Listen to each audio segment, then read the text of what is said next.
Coucou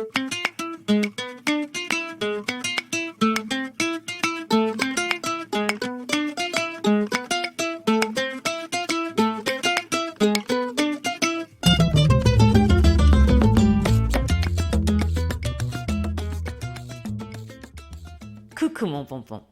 Allez hop, grimpe donc dans mon vaisseau, on retourne dans les étoiles. Aujourd'hui, je viens te parler d'un des personnages les plus iconiques de la pop culture, Darth Vader. Qui ça? Darth Vader? Oh non, je ne vois pas Captain Sophro. Enfin mon pompon, c'est pas possible. C'est probablement le bazar le plus transgénérationnel. Il y a même un monsieur patate à son effigie. Darth Vader. Et tu veux probablement me parler de Dark Vador? Ben oui, c'est ça, Kachi. Eh ben dis-le en français, alors bonne mère, tu vois bien que tu nous le perds le petit tout avec cet assin. Ok, ça te parle mieux Dark Vador, mon pompon? Ah mais oui, lui il se connaît, il est pas tellement gentil. Non, c'est le moins qu'on puisse dire. Même si on s'est un peu emmêlé les pinceaux entre les versions dark, j'adore quand on traduit des trucs en anglais pour le public français. Et l'original, Darth, qui est une sorte de rang vachement élevé chez les Sith, le résultat reste le même. C'est un nom de méchant, tu peux pas te tromper. Je veux dire, à moins d'être un Kardashian, c'est pas le nom que tu penses à donner à ton lardon. On a hésité entre North, Darth et Far. On voulait quelque chose de fort, comme on savait que personne n'oserait le bully à l'école. Du coup, la môme ouest s'appelle North, qu'on vienne pas me dire que Kanye n'a pas d'humour, même si perso, j'avais une petite préférence pour Far. Anywho, j'adore Star Wars. Si tu as écouté le premier épisode de ce podcast sur Yoda, je pense que tu l'auras compris. Je suis donc ravie de me pencher aujourd'hui sur le sombre cas du Seigneur Vador.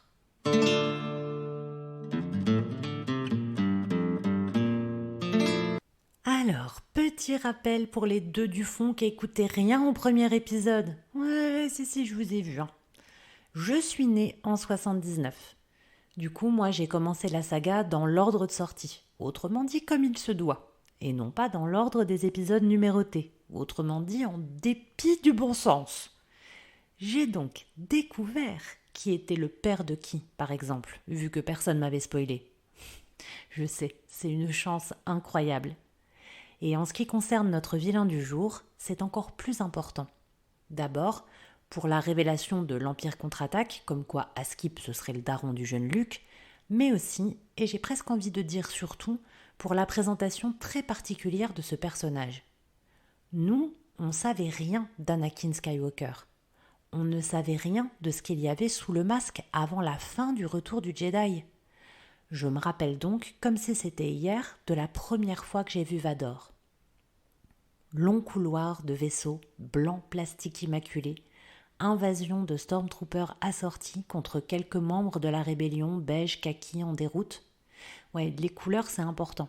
Ça évolue dans le temps, et Leia est en blanc, mais en gros, la rébellion et les Jedi, ils sont beige, jute, des couleurs de terre, des teintes naturelles. Les vilains, c'est blanc net, rouge sang pour la garde impériale, et noir de pied en casque pour Vador. C'est déjà un moyen de les déshumaniser, avant même de savoir que les Stormtroopers seront des clones ou que la plupart des seigneurs Sith ne sont plus que des échos de corps humains. Même l'empereur, de couleur plus trouble, apparaît d'abord uniquement sous forme d'hologramme. Code couleur hyper simple mais ultra lisible qui, reconnaissons-le, apporte une esthétique stylée comme pas permis. Donc hop, j'y retourne. Première apparition de Vador, tu me suis toujours mon pompon? Oh oui, je suis tendue comme une carotte au son du Magimix. Ok. Musique d'action, pétarade de laser rouge, repli des rebelles. Apparition d'une masse noire au milieu de tout ce blanc. Légère contre-plongée, silhouette immense, arrêt momentané de tout son, diégétique ou non. Ça veut dire que les persos entendent ou pas, genre les coups de feu, diégétique, la musique, extra-diégétique en dehors du récit, c'est juste pour le spectateur. Silence absolu de quelques secondes donc, et raideur terrorisée des Stormtroopers. Même ses propres troupes se caguent dans la combi en plastoc quand il arrive. Ah bah ça pose le gugus, hein. Sans compter que 10 secondes après, il a le coup d'un gars qui ne touche plus terre dans la main. Légendaire, je vous dis. Et on n'a pas encore eu droit à son leitmotiv musical. Ah oui, harder, better, faster, stronger. Ah bah celle-là, je l'avais pas vu venir, Pécaïr. Aïe aïe aïe, tu nous l'as cassé avec tes bêtises pompons. Eh bonne mère, confondre Dark Vador et un Daft Punk.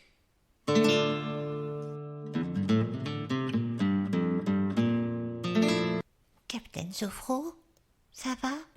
Et je vous ai apporté un petit verre d'eau. Ah merci mon pompon, oui, ça va mieux.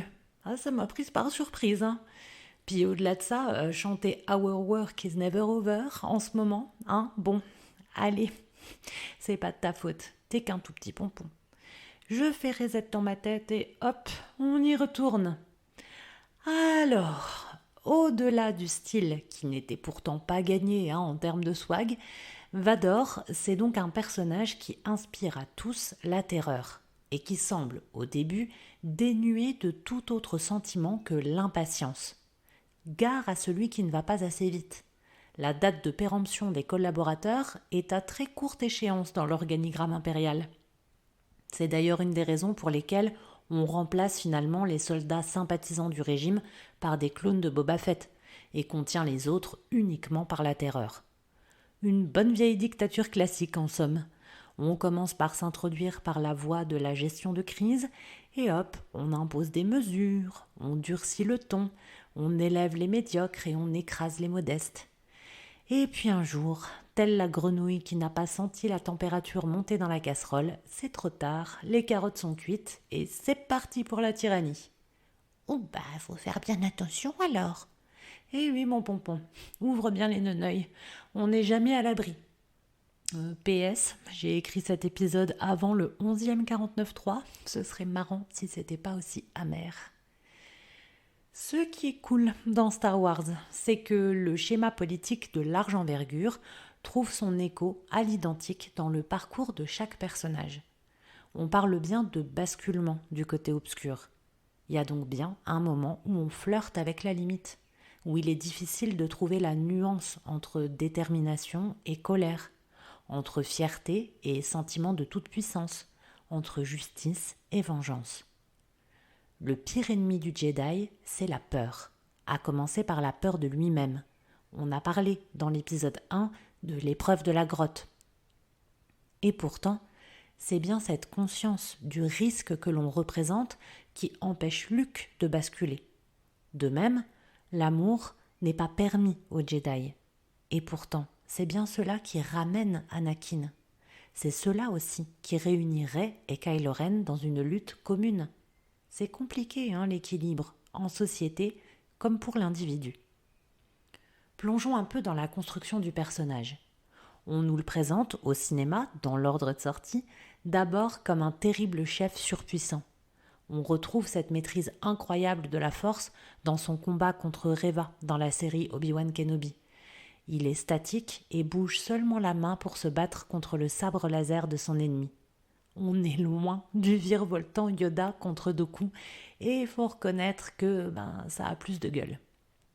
C'est d'abord ça Dark Vador, le pouvoir presque absolu et la terreur que cela engendre. Ajoute à cela sa déshumanisation robotique sous ce costume noir et sa respiration de monstre tapis dans l'ombre. Oh non, je suis tout hérissée, moi. Eh ben oui, voilà, exactement. Donc imagine l'horreur du spectateur qui entend « Luke, je suis ton père ». Là ouais, quand tu sais rien d'autre, mais c'est horrible. Je rappelle qu'il vient de couper une main à son propre gosse, wesh. Ah bah là, laisse tomber, même Pascal le grand frère, il pourra rien faire.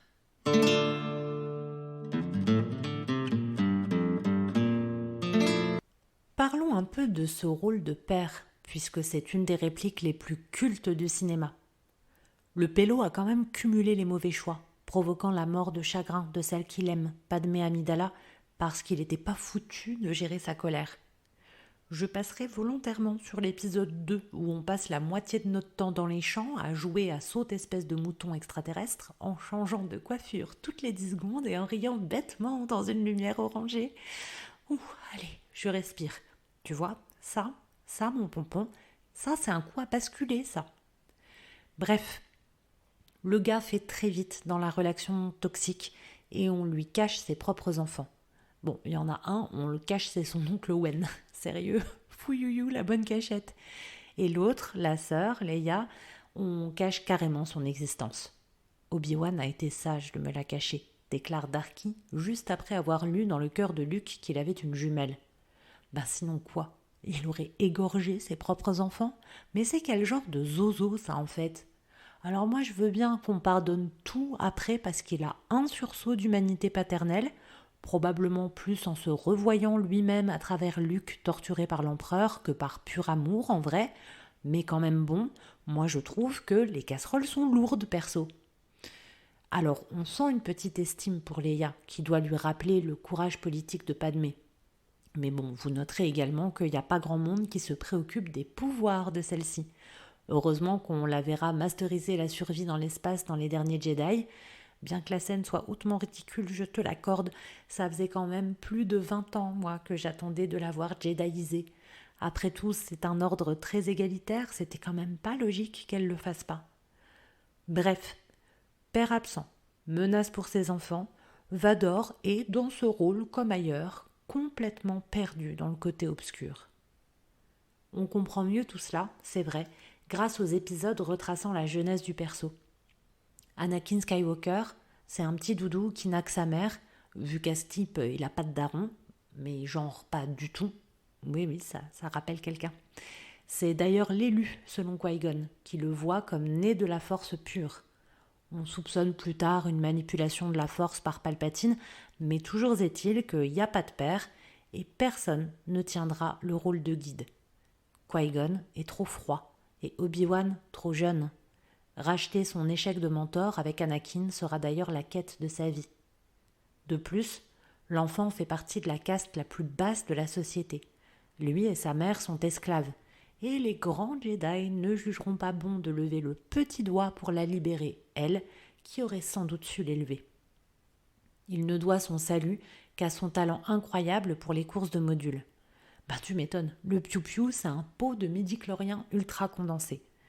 Mais on l'arrache à la seule personne de son monde pour accomplir sa formation aride de Jedi. Bichette, c'est chaud quand même. Son premier amour d'ado est compliqué. La go est reine, tout ça, elle a un vrai travail, il y a des soucis politiques et diplomatiques, c'est chaud. Donc en gros, si on résume, Anakin, personne l'a élevé. On lui a appris des trucs, c'est tout. Mais c'est pas en disant à un gosse qu'il doit gérer ses émotions qu'il sait les gérer en fait. Enfin, je sais pas, moi j'en ai pas, mais il me semble que ça suffit pas. C'est comme dire secoue-toi à un dépressif, ça n'a pas de sens. Du coup, si tu reprends l'image première qu'on a de Vador, sous ce prisme-là, bah c'est un adulte bloqué au stade enfantin. Impatient, colérique, qui ne sait pas gérer son désir et son sentiment de toute puissance. Vador, c'est un sale gosse qu'on a abandonné au mal.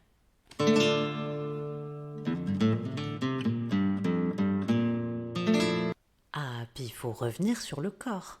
Parce que l'esprit tout seul, Rappelle-toi le premier épisode, l'équilibre psycho-corporel, la sophrologie et tutti quanti. Qu'en est-il du corps de Vador? Comme tous les Sith, ou presque, on l'a vu, il est réduit, corrompu, maltraité. On le voit de dos dans une sorte de capsule se faire retirer son casque, on devine les cicatrices, on comprend le besoin d'assistance lourde de la machine pour maintenir ce qui reste de son corps en vie. Cela a commencé par une main, comme son fils, Luke. Tout aurait pu se répéter. Le tempérament un peu trop impatient, la souffrance familiale, Luke retrouve son oncle et sa tante morts, sa seule famille. La douleur physique et le remplacement du corps par des mécanismes, Luke écopera d'une main articulée. La tentation de la puissance pour atteindre un but louable, l'esprit brisé à la suite de la révélation « Je suis ton père ». Tout prenait le même chemin. Ce qui diffère, c'est la solitude extrême d'Anakin enfant. C'est le fait qu'il ait tout de suite connu sa puissance, alors que Luke ne sait rien de ce qu'il est. Il sait à peine de quoi on lui parle en évoquant la force. Il apprend à la développer et à la maîtriser, jeune adulte. Ça change tout quand même. Et enfin, on devine chez Vador les tortures répétées, la souffrance permanente du corps qui l'empêche de faire autre chose que fonctionner. La douleur, c'est un paramètre qu'on néglige tellement dans la fatigue, la corruption de l'esprit, l'impatience et la colère. Vador, c'est un corps qui ne respire plus librement et qui vit sous casque, avec cicatrices et mutilations depuis des décennies. Vador, c'est un esprit corrompu, mais aussi un corps brisé.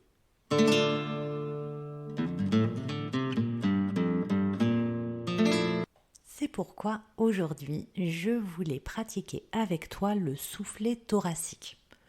Bon, j'avoue, c'est aussi parce que ça me fait beaucoup rire d'associer cet exercice à Dark Vador, étant donné qu'il s'agit d'inspirer et d'expirer bruyamment, en gonflant ses côtes et en les laissant se resserrer sous les doigts. Voilà, rien m'amuse. Mais néanmoins, c'est un exercice, le soufflet thoracique, que j'aime beaucoup parce qu'il est très versatile. On peut vraiment l'utiliser avec énormément d'intention et c'est pas pour rien puisque la respiration, c'est quand même la base de tout. Une bonne respiration, ça permet de se recentrer sur soi, sur ses ressentis, ça permet de calmer le stress, les peurs, ça permet de vraiment stimuler sa mémoire, ça permet d'inspirer le positif, d'expulser le négatif. C'est vraiment infini comme possibilité. Et puis c'est surtout essentiel quand on essaye vraiment d'aller mieux, de se poser, de réfléchir à ses ressentis véritables ou d'essayer tout simplement d'éprouver un moment de bien-être. La respiration, c'est le début de tout. Alors on a un autre exercice vraiment très très dédié à ça en sophrologie, qu'est le chauffage corporel, mais c'est vrai que là j'aimais bien le soufflet thoracique pour Dark Vador à cause justement de ce côté un peu ample de la respiration dans les côtes.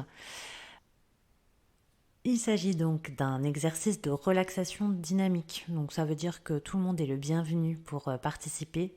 Comme d'habitude, je vais donner les consignes d'installation de départ en position debout, mais si tu peux pas te tenir debout, c'est vraiment un exercice que tu peux adapter vraiment sans problème en étant assis ou même couché. On le pratique couché en relaxation, en yoga, donc c'est vraiment très adaptable pour le coup.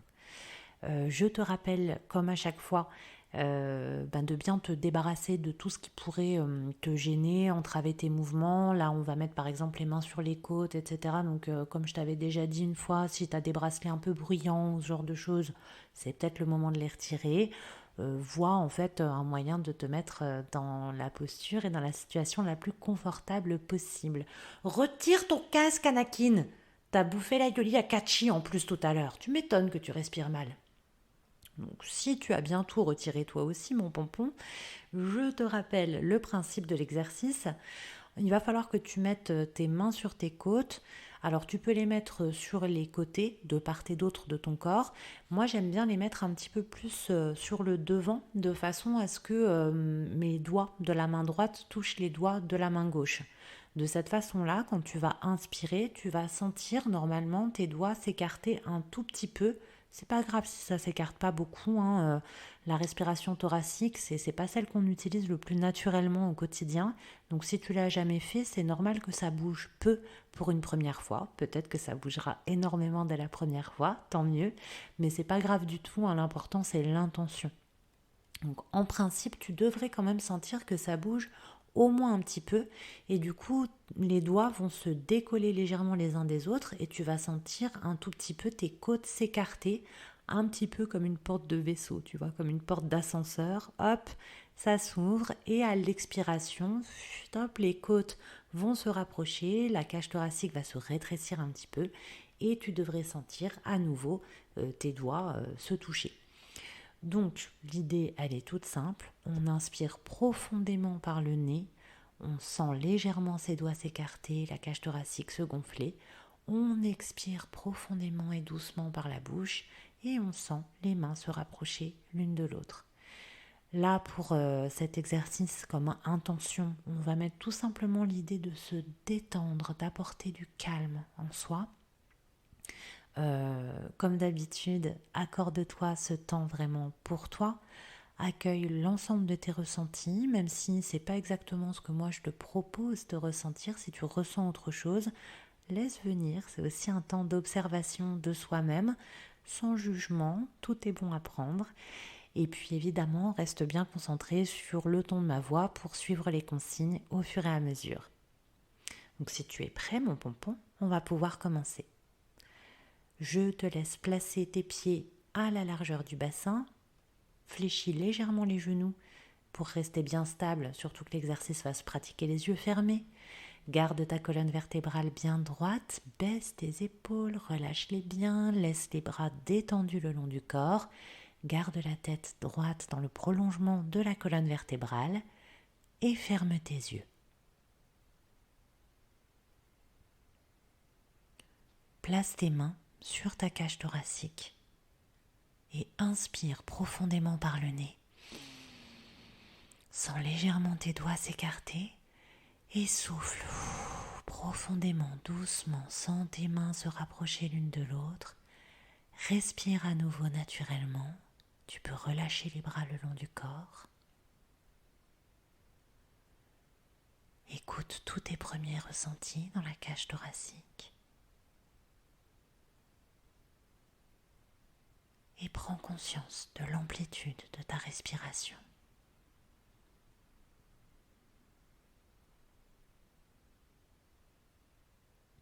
Place à nouveau tes mains sur tes côtes. Inspire profondément par le nez. Gonfle ta cage thoracique et souffle doucement, profondément par la bouche. Rapproche tes doigts les uns des autres. Retrouve une respiration normale. Relâche les bras le long du corps. Sois attentif à toutes tes sensations dans le haut du corps. Et prends conscience du calme qui s'installe en toi.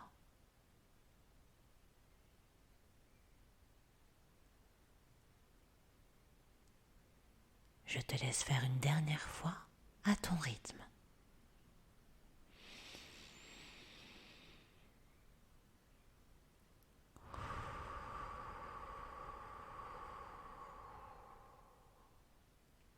Reprends une respiration naturelle, relâche les bras le long du corps. Écoute toutes les impressions qu'a laissées la respiration à l'intérieur de toi.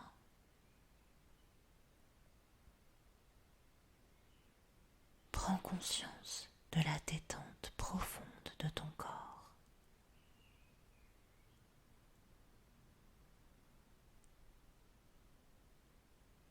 L'exercice est terminé, tu peux ouvrir les yeux, mon pompon. J'espère que cet épisode t'a plu. Et comme d'habitude, je te dis à lundi prochain.